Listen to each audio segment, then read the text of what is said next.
Hey guys, this is OddOneGaming. This is going to be another Raid Shadow Legends video.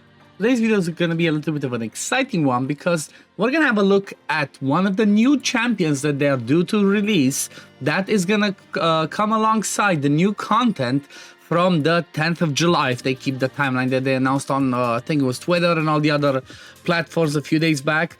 And that's going to be the new clan versus clan PvP game mode, which is called Siege. Okay, so as part of that, we're going to have a brand new champion called a Thorex Lamasu, which will be able to get as a final reward in the upcoming clan versus clan PvP mode. So this is gonna be the champion. Before I jump and read the kit, let's see what they have to say about it. So what they're saying is Thorex, I'm definitely gonna butcher the name. Thorex, bruh, I cannot speak.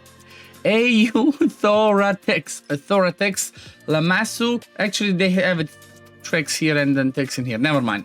So this is going to be a great champion for both PvE and PvP content, having decreased attack debuff as part of our A1 and being able to place block buffs alongside with decreased speed debuff on our A2 with no hit when targeting a boss, which means the debuffs will go through Poison Cloud. That's massive. Think there's nobody else in the game that can do that. They can place block buffs and decrease speed through the Poison Cloud, which is going to be huge. Then add the True Fear debuff to control enemies, a single target A3 skill to support an ally by removing all their debuffs and placing Intercept, okay, to protect them from control debuffs, sheep included, that's amazing.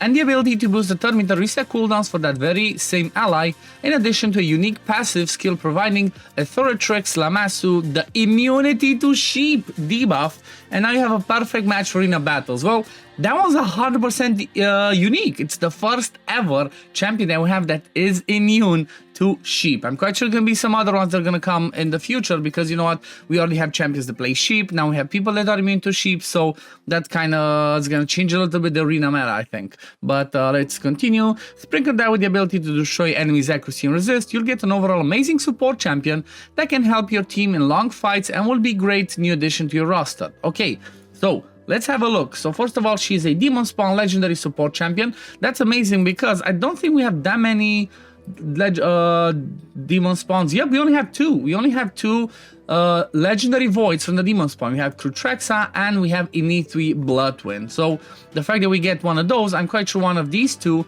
is going to empower her because usually the unique ones get empowered by special ones. Let's look at the kit. So Zephyr of Conquest, the A1 attacks all enemies, has a 70% chance when booked, placing increased attack debuff for 2 turns. That's amazing. That's perfect for any area of the game. Decreased attack is a good debuff to place on, you know, especially bosses or areas where they're attack based to reduce their damage. So A1 with decreased attack, that's massive. A2 Dread's Dominion, 4-turn cooldown goes down to a 3-turn, that's pretty good. Has a 100% chance to place block buffs, debuff, and a True Fear debuff on all enemies for 2 turns.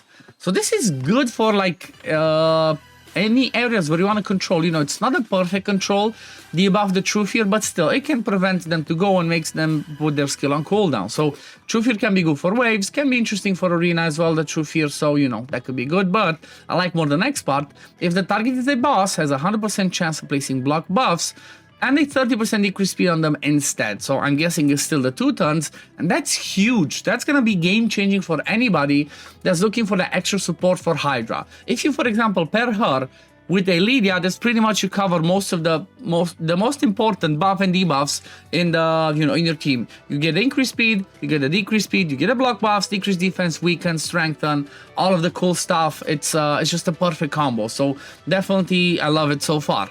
Okay, let's see the A3, Icon of Domination. This one goes down to a 4-turn cooldown. Removes all debuffs from a single ally except this champion. Okay, so she cannot do it on her, she cannot place this on herself. I guess it makes sense once we check the next part. And places 2 intercept stacks on them. So I'm guessing you can still place the intercept, but you cannot remove debuffs from yourself. But you can still place the Intercept. Intercept is basically the one that blocks all the debuffs, like True Fear, Stomp, Petrification, even Sheep, like I read earlier. And the only other one that has this is Wixwell. So this is a pretty cool buff to have. It's like, you know, it can have some interesting uses paired with her kit, maybe in arena. Like, I'm not sure, I'm not the most top tier arena player, but I'm quite sure those big brains of arena will figure something out. But then this is the cool part. Also fills the target ally's turn meter by 50% and resets the cooldown of all their skills. So there's some interesting ways of going with her. Like for example, if we just look at the A3 and you want to build her for arena, the way that I would go is I'll go high resist on her, okay, and then have her like decently fast, and basically she would be able to resist lockouts, for example, or stuns or whatever other debuffs, unless somebody comes with an increased accuracy and then does all the debuffs. But she could be the reset champion for somebody like your nuker. So as an example, you go in an arena fight, you have your team in stone skin, you know, slow, so she'll be like in at least 4p stone skin, really slow, or not really slow, but like, you know, decently fast but not the slow, so I don't know, 250 speed. And then she would have high resist, 800 plus resist. That's what we're talking about if we're talking high end, I guess, or even more. And then she could basically just straight up use this on your nuker, okay? So it's kind of like almost the same as the shoes end that makes you go have a turn, but she doesn't instantly give you a turn. She gives you the 50% turn meter, which means you can have your nuker really slow, okay? But not only does she do that, but she then resets your cooldown. So if you don't go first, this is like for more go second team. If you don't go first, you have a nuker in a stone skin again, and you don't get killed, and you get locked out. You go with this one, boost the turn meter of that one, reset the skills, and then your nuker is gonna go and just obliterate everything. That's how I see it. So it has arena potential. I usually like champions that have versatility, you know, they can be versatile with their kits. They can either be specifically for Hydra or they can be specifically for arena, you know, it's different uses, and 100% Thorex Lamasu's gonna be one of those ones. But now let's check the passive, and this is gonna be the reason why I say she's gonna be amazing for arena, is because this champion is immune to sheep, straight up, as I said earlier. So she's gonna be immune to the polymorph. So let's say you don't build her with accuracy, like I said, just go with resist, but you do manage to land some debuffs. You're not gonna have to be afraid of like, oh my god, I'm gonna be sheep polymorph, you know, because that's usually the biggest problems of debuffers, because you're immune to it. So it can make this pretty interesting, but also each debuff placed by this champion increases a target's decreases a target's turn meter by 5% and decreases their resist and accuracy by 10, stacks up to 10 to 100. So this one we got qualification on it. This one is permanently. So if you go in an arena fight and you manage to, let's say you place 2 debuffs, that's like, okay, 2 of them. So you do that 5 times, which, you know, in arena shouldn't happen. You're basically gonna decrease their accuracy and resist by 100.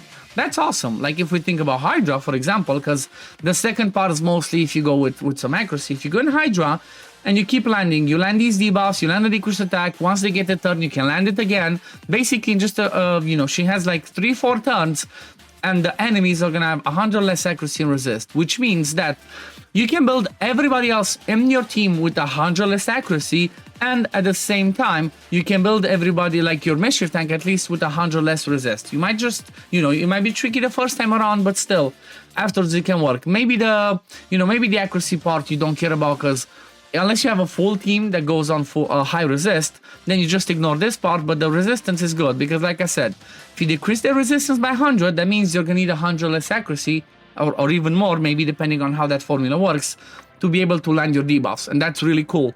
And then the aura increases ally speed in all battles by 24. That's amazing, I love it.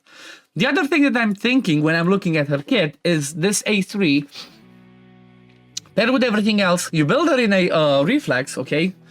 So you build her in a reflex, maybe even a merciless, because she has an AoE1, and you can keep resetting your skills. Maybe you land these if you need as well, the block buffs and decrease speed, but this one's a perfect Tranda enabler, okay?